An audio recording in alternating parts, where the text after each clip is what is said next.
আছো? আশা করি সবাই ভালো আছো, নিরাপদে আছো। দিন দিন কিন্তু আমাদের দেশে করোনা ভাইরাসের অবস্থা অবনতির দিকে যাচ্ছে। আমরা রেগুলার যে আইইডিসিআর থেকে আপডেট তথ্য পাই, সেটা শুনলে বা দেখলে বুঝতে পারি যে আসলে এই সত্যিকার অর্থে বাংলাদেশ অনেক খারাপের দিকে যাচ্ছে। আমরা এই খারাপ অবস্থা কখনোই চাই না। আশা করি খুব দ্রুত এই অবস্থা থেকে আমরা বের হয়ে আসতে পারবো, সব কিছু আবার স্বাভাবিক হয়ে যাবে। তোমরা করোনা ভাইরাস সম্পর্কে যে স্বাস্থ্য তথ্য দেওয়া আছে সেগুলি সব মেনে চলবে, বাসায় থাকবে, সামাজিক দূরত্ব মেনে চলবে, সবাই নিয়মিত হাত ধুবে, বেশি করে পানি খাবে, বিশেষ করে গরম পানি খাবে, ভিটামিন সি যুক্ত খাবার খাবে, ভালো থাকবে।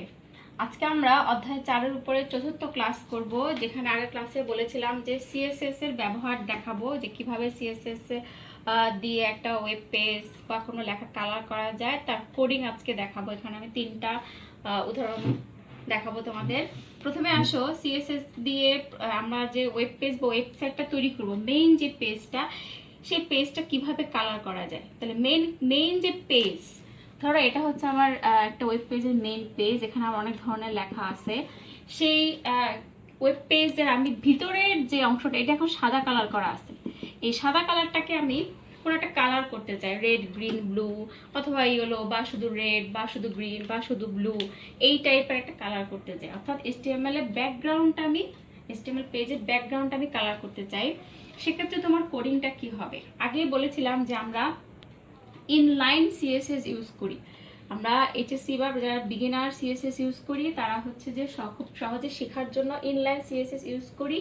অর্থাৎ যদি বডির ভিতরে, ওপেনিং বডির ভিতরে স্টাইল লেখা থাকে, তাহলে সেটাকে বলা হবে ইনলাইন সিএসএস। যেমন ধরো ফর এক্সাম্পল, আমরা এইচটিএমএল পেজ কালার করতে চাই, তাহলে তার কোডিংটা হবে বডি স্টাইল। ব্যাকগ্রাউন্ড বলা হয়েছে, কিন্তু ব্যাকগ্রাউন্ড কালার করতে চাই, তাহলে কোডটা হবে এরকম, ব্যাকগ্রাউন্ড, তারপরে হচ্ছে একটা ড্যাশ, তারপর হচ্ছে কালার কোলন, এরপর হচ্ছে ওই যে আগের ক্লাসে তোমাদের দেখাইছিলাম যে একটা কালার কোড হ্যাশ ABC 1 2 3। আমি এই কালারটা করতে চাই। তোমরা চাইলে এখানে যে কোনো কালারের নাম উল্লেখ করে দিতে পারো।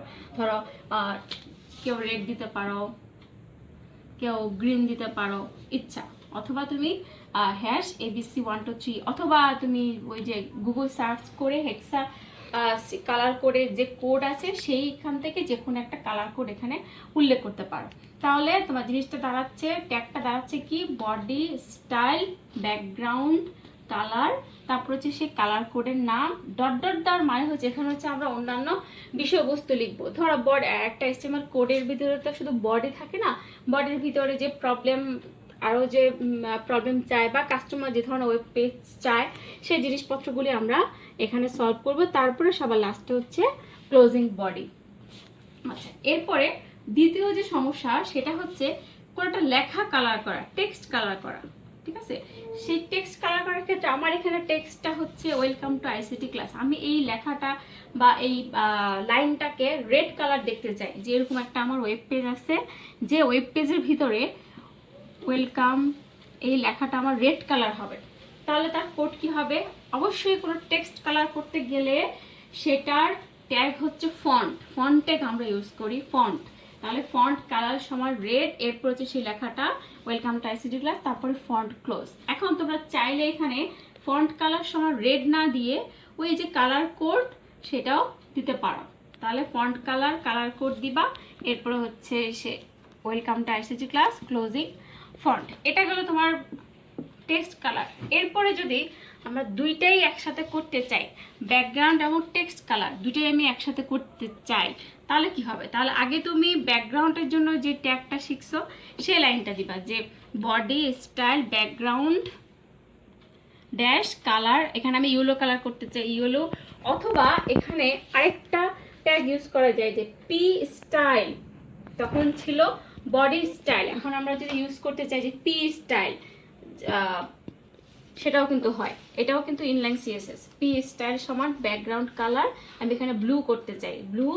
এরপরে অর্থাৎ তুমি এই ব্যাকগ্রাউন্ড কালারের ক্ষেত্রে হয় তুমি বডি স্টাইল কোডটা ইউজ করবা, অথবা তুমি পি স্টাইল ব্যাকগ্রাউন্ড ওই কোডটা ইউজ করতে পারো, যে কোনো একটা। তাহলে যদি আমি body style background colour code use করি, সাথে সাথেই পরের লাইনে লিখতে হবে বা সাথেই লিখতে হবে যে টেক্সট কালার করার যে ট্যাগটা আমরা 2 নম্বরে শিখেছিলাম, সেটা যে ফন্ট কালার সমান ABC123 NGMC লেখাটা এখানে আমি এই লেখাটা আমি কালার করতে চাই। এরপর ফন্ট ক্লোজ, পি ক্লোজ, এখানে যেহেতু পি ইউজ করা হয়েছিল পি ক্লোজ, এরপর হচ্ছে বডি ক্লোজ। এই 3ভাবে না, শুধু আরও অনেকভাবেই CSS দ্বারা আমরা কালার করতে পারি। তোমরা হচ্ছে এগুলি বাসায় যে কোনো মোবাইলে, যে কোনো ল্যাপটপে, যে কোনো ট্যাবে, যার যেমন স্মার্টফোন বা অ্যান্ড্রয়েড ফোন আছে সেখানে তোমরা এগুলি হাতে কলমে করতে পারো। কিন্তু হাতে কলমে করতে হলে তো আমাদের কিছু জিনিস, সাহায্যকারী সফটওয়্যার লাগবে। সেই সাহায্যকারী সফটওয়্যারগুলি আজকে আমি তোমাদের বলে দিচ্ছি। তোমরা হচ্ছে এগুলি যারা ফোন ইউজ করো তারা গুগল থেকে বা ল্যাপটপ থেকে সার্চ দিলেই পেয়ে যাবা। তারপর এগুলো একদম ফ্রি ডাউনলোড করা যায়, ফ্রি ডাউনলোড করে ইনস্টল করবা। যেমন ধরো আমরা যখন ল্যাপটপ খুলি, স্টার্ট থাকে আমাদের হাতের বামে, সেই স্টার্ট অপশনে নোটপ্যাড লিখে সার্চ দিলে কিন্তু এরকম একটা নোটপ্যাড লেখা আসে। সেই নোটপ্যাডে ক্লিক করলে কিন্তু একটা এরকম হোয়াইট বোর্ডের মতো একটা সাদা পেজ আছে, যেখানে আমরা কি করতে পারি, HTML কোডিং লিখতে পারি। কিন্তু নোটপ্যাডের চেয়েও আপডেট একটা ভার্সন বর্তমানে অনেক বেশি জনপ্রিয়, যেটাকে বলা হয় নোটপ্যাড প্লাস প্লাস। তোমরা যে কাজটা করবা, আগে হচ্ছে নোটপ্যাডে ব্যবহার করে শিখবা, এরপরে হচ্ছে তোমরা নোটপ্যাড প্লাস প্লাসটাও সাথে রাখবা, তাহলে দুটার মধ্যে পার্থক্য বুঝতে পারবে। যেমন ধরো নোটপ্যাডে কিন্তু কোডিং লিখলে কোনো একটা ওয়ার্ডকে কিন্তু খুব সহজে সিলেক্ট করা যায় না, কিন্তু নোটপ্যাড প্লাস প্লাসের মধ্যে তুমি ধরো আগের ক্লাসে যে আমরা কোডিং লিখছিলাম, ছবিযুক্তকরণ, হাইপার লিঙ্ক করা, টেক্সট ফরম্যাটিং করা, সেখানে কিন্তু আমরা অনেকবার প্যারাগ্রাফ ট্যাগ ইউজ করছি, অনেকবার HTML ইউজ করছি, অনেকবার বডি এক একটা কোডিংয়ে ব্যবহার করছি। তুমি নোটপ্যাড প্লাস প্লাসের সুবিধাটা হচ্ছে যে কোডিংটা লেখার পরে তুমি যদি শুধু ওপেনিং পি সিলেক্ট করো, তাহলে তোমার ওই কোডিংয়ের মধ্যে কয়টা ওপেনিং পি আছে সে বলে দিবে। হ্যাঁ, কোন কোন লাইনে আছে, তার চেয়ে বড় কথা হচ্ছে সেখানে তোমার কোডিংয়ের লাইন নাম্বার উঠে, যে তুমি কয়টা লাইন ইউজ করছো একটা কোডিংয়ের জন্য, ঠিক আছে। এরপরে এর সাথে এই দুইটার চেয়েও আরও বেশি জনপ্রিয় বা আরও বেশি ইজি একটা সফটওয়্যার হচ্ছে সাবলাইম। তোমরা গুগল থেকে সাবলাইম ডাউনলোড করে ইনস্টল করে নেবে। সাবলাইমটা আরও বেশি ইজি, তার কারণ হচ্ছে সাবলাইমে তুমি অনেক কিছু করতে পারো। তুমি এখানে কোডিং করার পরে সেটা রান করে সাথে সাথে আউটপুট দেখতে পাও। নোটপ্যাডে আউটপুট দেখা যায়, কিন্তু ওইটা দিয়ে আরও অনেক কিছু করা যায়। সো শিক্ষার্থীরা তোমরা হচ্ছে 3টা সফটওয়্যার সবার আগে ডাউনলোড করবে। করার পরে আগের ক্লাসে 3টা কোশ্চেন এবং এই ক্লাসে CSS দিয়ে যে 3টা কোড লেখানো হয়েছে, এই কোডগুলি লিখে ট্রাই করবা, দেখবা যে সহজেই তোমরা হচ্ছে যে আউটপুট দেখতে পাবা। তোমাদের এই সফটওয়্যার নিয়ে বা হাতে কলমে সফটওয়্যার কিভাবে ইনস্টল করবে অথবা সফটওয়্যার দিয়ে কিভাবে কোডিং করবে, সেটা একটা আমি লাইভ ক্লাস নিব। আসলে লাইভ ক্লাস না, দেখাবো, ভিডিওতে দেখাবো যে কিভাবে এগুলি দিয়ে কাজ করা যায়। এবার আসো তোমাদের পরীক্ষার জন্য ইম্পর্টেন্ট একটা কি বলে এটাকে, ইম্পর্টেন্ট একটা কোশ্চেন নিয়ে আমি আলোচনা করব, যেটা তোমাদের পরীক্ষার জন্য ইম্পর্টেন্ট। সেটা হচ্ছে রাজশাহী বোর্ড 2016, রাজশাহী বোর্ড 2016। তোমাদের নতুন বইয়ের 16 সালের কোশ্চেন নাও থাকতে পারে। তো আমি একটু প্রশ্নটা তোমাদের দেখাচ্ছি। প্রশ্নটা হচ্ছে, দেখো এখানে বলা আছে আলোর সোপান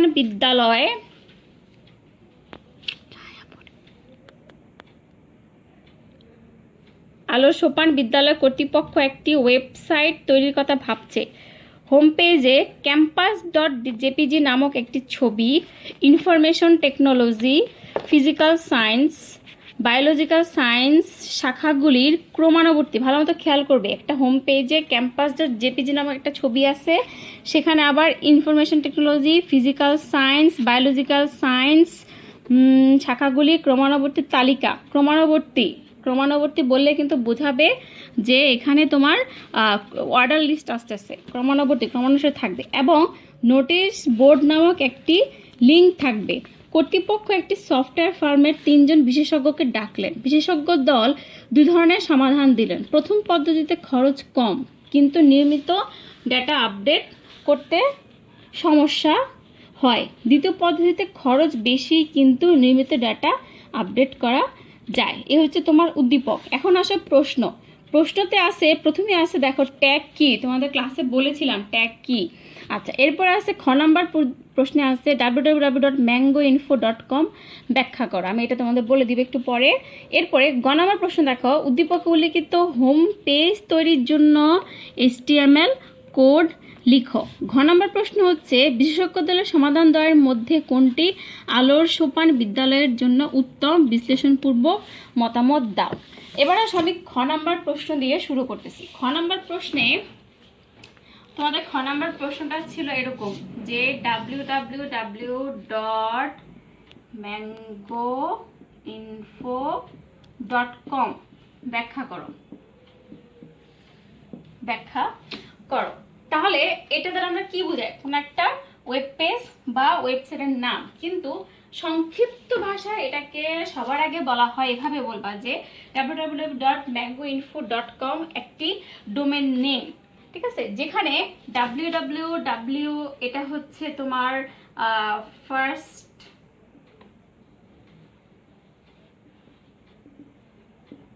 লেভেল ডোমেইন, এটাকে বলা হয় সেকেন্ড লেভেল ডোমেইন, আর .comটাকে বলা হয় top level domain, top level domain. এবং এখানে কিন্তু www এর একটা পূর্ণরূপ আছে যেটাকে বলা হয় ওয়ার্ল্ড ওয়াইড ওয়েব। অর্থাৎ সহজভাবে এটা উত্তরটা এইভাবে দিবে যে www.mangoinfo.com দ্বারা একটি ডোমেইন নেম বোঝায়, যেখানে www এর পূর্ণরূপ হচ্ছে ওয়ার্ল্ড ওয়াইড ওয়েব, যা ডিফল্ট সাবডোমেইনকে প্রকাশ করে। এটি একটি ওয়েব সার্ভিস।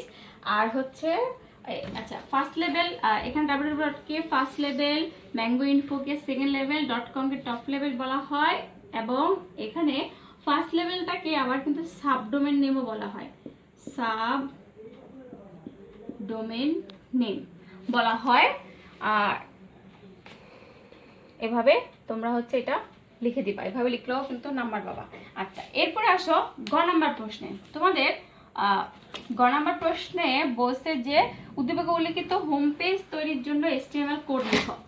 উদ্দীপক উল্লিখিত হোম পেজ তৈরি, উদ্দীপকে অনেক কিছু চাইছে। প্রথমে চাইছে একটা হোম পেজে campus.jpg এর একটা ছবি আছে, তারপরে চাইছে ইনফরমেশন টেকনোলজি, ফিজিক্যাল সায়েন্স এবং বায়োলজিক্যাল সায়েন্স শাখাগুলি ক্রমানুবর্তির তালিকা আছে, এবং নোটিশ বোর্ড নামক একটা লিঙ্ক থাকবে। লিঙ্ক থাকা মানে কিন্তু হচ্ছে এখানে একটা হাইপার লিঙ্ক। আমি তোমাদের কোডিংটা লিখে দিচ্ছি, তোমরা কিন্তু প্রশ্ন এইভাবে লিখো উত্তর, যে উদ্দীপকে উল্লিখিত হোম পেজ তৈরির জন্য HTML কোড নিম্নরূপ। এরপরে তোমরা যেভাবে লিখবা সেটা হচ্ছে যেমন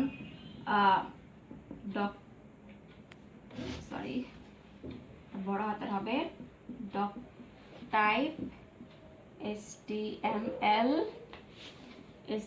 এরপর হচ্ছে মেইন কোডিং শুরু হবে। এটা হচ্ছে গ নাম্বার উত্তর, HTML। এরপরে হচ্ছে তোমার বডি, হেড অংশ চাইলে দিতে পারো, কোনো সমস্যা নাই, হেডের ভিতরে, কারণ এই হেড বা টাইটেলে কিন্তু এখানে কোনো কাজ নেই, যেহেতু মেইন স্ট্রাকচারে আছে। আমরা মেইন স্ট্রাকচার যদি ফলো করে লিখতে চাই সেক্ষেত্রে হেড অংশটা রাখতে পারো, কোনো ব্যাপার না। আচ্ছা, এরপর আসো বডি। আমরা এবার মেইন কোডিংয়ে যাচ্ছি। বডির ভিতরে মেইন যা যা চাইছে সে আলো সোপান বিদ্যালয়, আমরা তার জন্য কোডিং লিখবো। তাহলে বডির ভিতরে সে একদম শুরুতেই হোম পেজে চাইছে হচ্ছে কি, যে সে একটা campus.jpg নামক একটা ছবি যুক্ত করবে। তাহলে পি ইমেজ সোর্স সমান campus.jpg, ঠিক আছে, পি ক্লোজ। আচ্ছা, এরপরে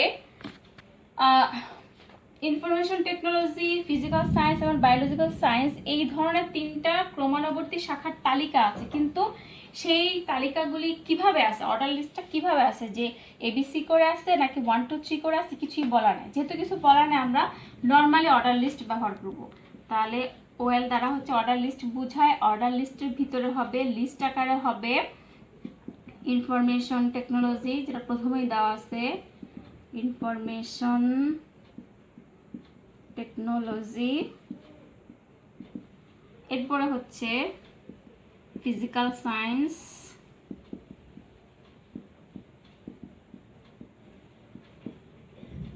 এরপরে হচ্ছে বায়োলজিক্যাল সায়েন্স, বায়োলজিক্যাল সায়েন্স। এরপর আমাদের কিন্তু অর্ডার লিস্ট শেষ, আমরা অর্ডার লিস্ট শেষ করে দিব, শেষ।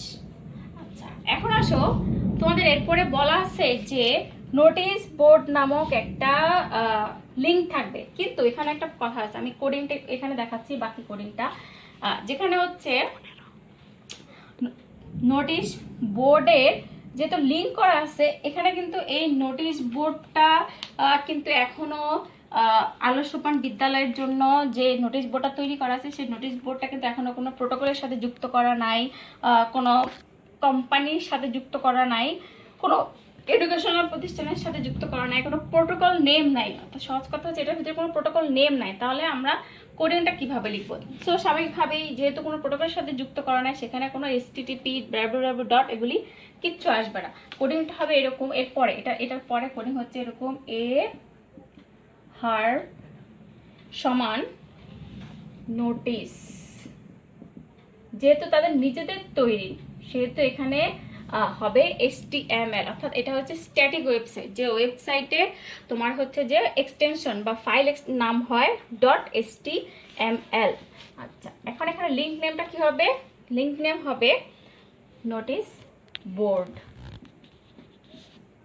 Notice board. এরপরে হচ্ছে এ ক্লোজ, এরপরে বডি ক্লোজ HTML ক্লোজ।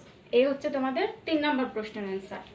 আচ্ছা, এরপর আসো ঘ নম্বর যে প্রশ্নটা ছিল যে বিশেষজ্ঞ দলের সমাধান দেওয়ার মধ্যে কোনটি আলো সোপান বিদ্যালয়ের জন্য উত্তর। বিশেষজ্ঞ দল কিন্তু দুইটা সমাধান দিয়েছে, একটা হচ্ছে যে তার প্রথম পদ্ধতিতে খরচ কম কিন্তু নিয়মিত আপডেট করা যায় না, দ্বিতীয় পদ্ধতিতে খরচ বেশি কিন্তু নিয়মিত আপডেট করা যায়। আমরা জানি যে প্রথম যে পদ্ধতি খরচ কম কিন্তু নিয়মিত আপডেট করা যায় না, সেটা হচ্ছে স্ট্যাটিক ওয়েবসাইট, আর যেটা দ্বিতীয় সেটা হচ্ছে ডাইনামিক ওয়েবসাইট। তাহলে তোমরা যে কাজটা করবা, ঘ নম্বর প্রশ্ন উত্তর লেখার ক্ষেত্রে তোমরা স্ট্যাটিক ওয়েবসাইটের সংজ্ঞা দিবে প্রথমে, এরপরে হচ্ছে স্ট্যাটিক ওয়েবসাইটের বৈশিষ্ট্য দিবা, যে স্ট্যাটিক ওয়েবসাইট কন্টেন্ট নির্দিষ্ট থাকে, অর্থাৎ বিষয়বস্তুগুলো নির্দিষ্ট থাকে, তারপর হচ্ছে ব্যবহারকারী খুব সহজে আপলোড করতে পারে, তারপর হচ্ছে স্ট্যাটিক ওয়েবসাইট ডাটাবেস সংযোগ হয় না কোনোভাবে, এটা পরিবর্তনশীল নয়, ঠিক আছে। তারপর হচ্ছে এটা নিয়ন্ত্রণ এবং উন্নয়ন খুব সহজ, তারপর হচ্ছে এটাতে খুব সহজেই CSS ব্যবহার করা যায়, এটা দিবে। এবং এটা কষ্টসাধ্য এবং সময় সাপেক্ষ ব্যাপার, মানসম্মত একটা ওয়েব পেজ তৈরি করতে কি বলে স্ট্যাটিক ওয়েব পেজ সাইট দ্বারা কষ্টসাধ্য এবং সময় সাপেক্ষ। পক্ষান্তরে তোমরা হচ্ছে ডাইনামিক ওয়েবসাইটের সংজ্ঞা দিবে, যে সকল ওয়েবসাইট খুব সহজে পরিবর্তন করা যায়, নিয়মিত আপডেট করা যায়, সেটা হচ্ছে ডাইনামিক ওয়েবসাইট। তোমরা সেখানে হচ্ছে ডাইনামিক ওয়েবসাইটের কিছু বৈশিষ্ট্য দিবা, যে ধরনের ওয়েবসাইট পরিবর্তনশীল তথ্য ধারণ করে, খুব সহজে পরিবর্তন করা যায়, ডাইনামিক ওয়েবসাইট উন্নয়নের ডেটাবেস ব্যবহৃত হয়, এটা আপডেট করতে প্রচুর সময় লাগে না, কম সময় লাগে, এবং PHP ASP এসব সফটওয়্যার ব্যবহার করে এটা খুব সহজেই তৈরি করা যায়, যেটা আমাদের বর্তমানে সারা বিশ্বে সবচেয়ে বেশি ব্যবহৃত হচ্ছে ডাইনামিক ওয়েবসাইট। তাহলে এরপরে সবার লাস্টে লিখবা যে উপরোক্ত আলোচনা থেকে আমরা বুঝতে পারি যে আলো সোপান বিদ্যালয় কর্তৃপক্ষের জন্য সবচেয়ে উত্তম হচ্ছে দ্বিতীয় পদ্ধতি, অর্থাৎ ডাইনামিক ওয়েব পেজ বা ওয়েবসাইট তৈরি করা। এই হচ্ছে তোমার রাজশাহী বোর্ড 2016 পুরা সৃজনশীলের উত্তর। তোমরা আস্তে আস্তে পরবর্তী ক্লাসে আমি চেষ্টা করব 2019 সালের যে বোর্ড কোশ্চেনগুলি আছে সেগুলি সলভ করে দিতে, কিন্তু বোর্ড কোশ্চেন সলভ করার আগে আমাদের বেসিক আরও কিছু জিনিস দেখতে হবে, যে টেবিলের ব্যবহার, তারপর বাংলা লেখার ব্যবহার, সেগুলি দেখব, দেখে তারপর হচ্ছে আমরা 19 সালে বোর্ড কোশ্চেনগুলি আস্তে আস্তে সলভ করব। আমরা পরের মাসে আশা করি তোমাদের সেকেন্ড ইয়ারের সিলেবাসটা শুরু করতে পারবো। তোমরা ক্লাসগুলি ফলো করবা। সবাইকে অনেক ধন্যবাদ।